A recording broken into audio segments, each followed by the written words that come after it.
Newton's laws of motion. So let's talk about Newton's first law, also known as the law of inertia.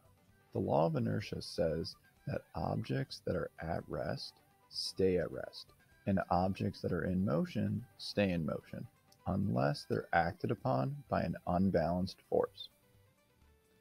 Inertia is an object's tendency to resist its change in motion. So in other words, objects at rest will stay at rest. Objects in motion will stay in motion. Inertia only depends on mass. The more mass an object has, the more inertia it's going to have.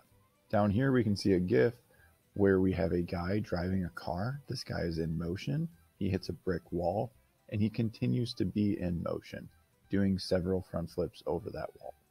The reason the guy is moving forward is because he was not wearing a seatbelt, so his body will continue to move forward.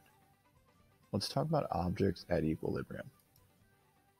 Newton's first law predicts the behavior of objects for which forces are balanced. When forces are balanced, we say that objects are at equilibrium. An example of that can be when we are not moving or we are moving at a constant velocity. Both of those are objects at equilibrium with balanced forces. Another example is saying that there is no acceleration, which makes sense because if we're moving at a constant velocity, we cannot be accelerating. And like we said before, all forces are balanced in equilibrium. Therefore, the net force, or in other words, the total forces acting on that object, is zero. And when we say net force, we mean that we might have some forces acting up and some forces acting down. If we were to add those up, saying that the upward direction is positive and the downward direction is negative, they would end up equaling zero.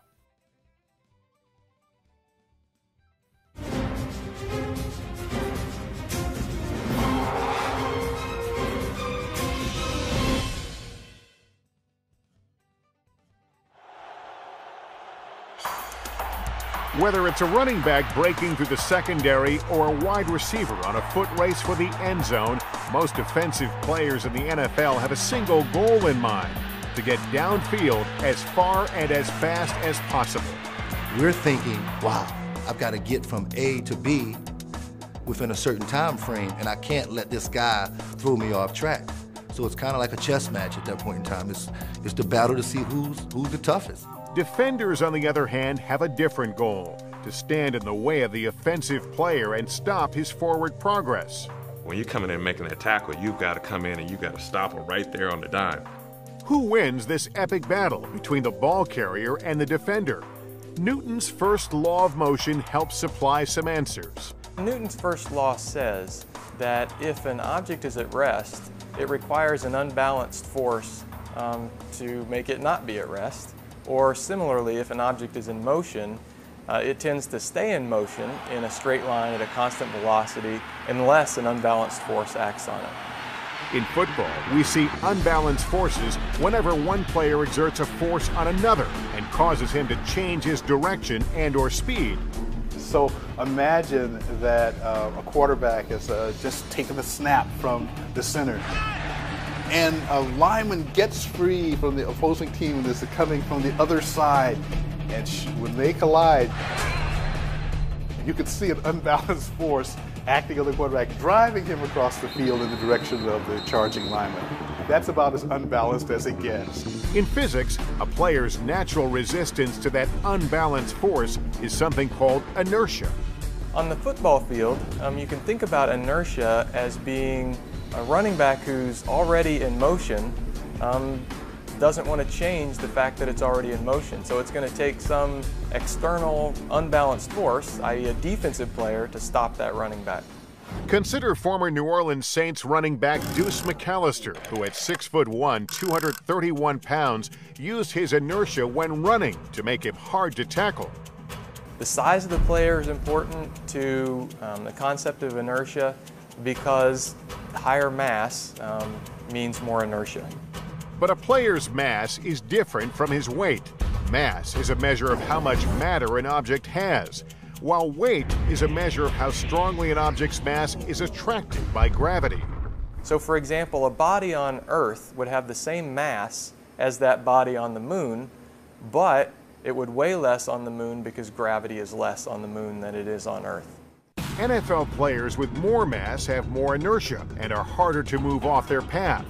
This concept even works on a quarterback sneak, when a quarterback uses the combined mass of his entire offensive line to gain a yard or two. If you've got an offensive line that can overpower the defensive line, that's just what you do. You get on their hip and you just fall. I mean, you just ride that wave forward. In the NFL, whenever players go head-to-head, it's Newton's first law of motion that helps determine who will win the battle of the gridiron.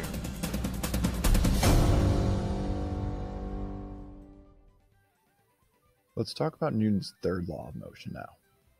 Newton's third law of motion says, for every action, there's an equal and opposite reaction.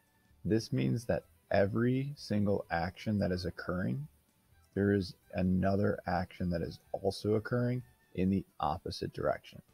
So when we say that there's an equal and opposite reaction, we basically mean that there are two forces taking place that are both equal to each other. One is pointed in one direction and the other is pointed in the opposite direction. So let's say this is our action. We have a force pointed to the right. Well, we would have another force pointed back at it to the left, being the reaction. We can see that these two forces are the same size because their arrows are the same size, meaning that they have equal force. We can also see that they're pointed in opposite directions.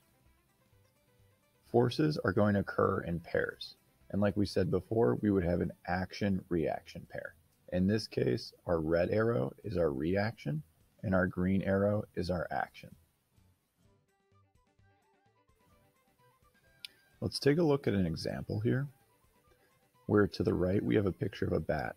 The action force is the ball pushing the bat to the right. The reaction force, though, is the bat pushing the ball to the left. Equal forces, opposite direction. One is to the right and the other is to the left. Let's take a look at a few more examples here. And we want to figure out what are the action and reaction pairs in the picture below. On the left side, we have a baseball player with a mitt and a ball. I see that a ball is pushing this mitt to the left.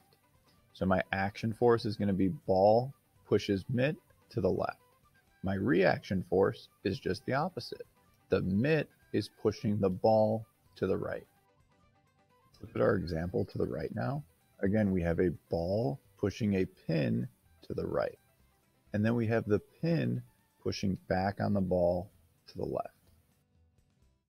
For the baseball and the mitt example, the forces are going to be equal.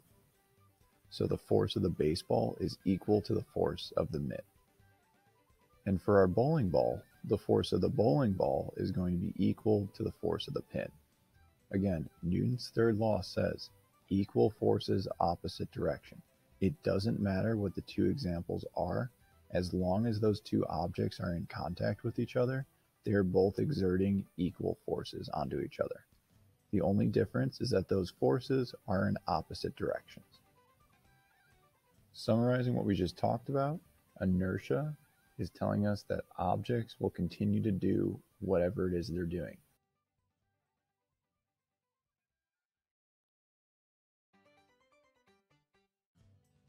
So objects at rest will stay at rest, and objects in motion will stay in motion.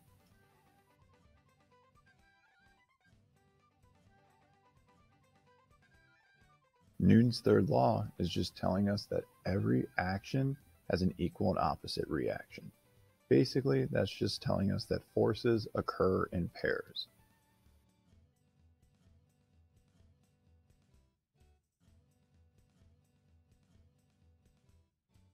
Those forces that occur in pairs have the same force value. The only thing that's different is the direction that that force is pointing in, and they're pointed in opposite directions.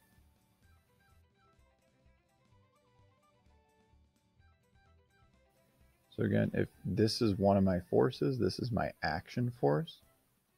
And let's say that this action force is 50 newtons. I would have a reaction force pointed in the opposite direction with the same magnitude of force. No matter what the example is, we need to remember that those forces are always equal and opposite. So if I gave you an example saying that you were driving your car down the street and a bug hit your windshield, who felt a greater force, the bug or the windshield? A lot of people get this question wrong and they say, well, clearly the windshield. Look at what happened to the fly. That's not right. The fly and the windshield are feeling the exact same force. The reason they feel the same force? Newton's third law. The reason the bug goes splat? Well, you'll have to wait for next time when we talk about Newton's second law.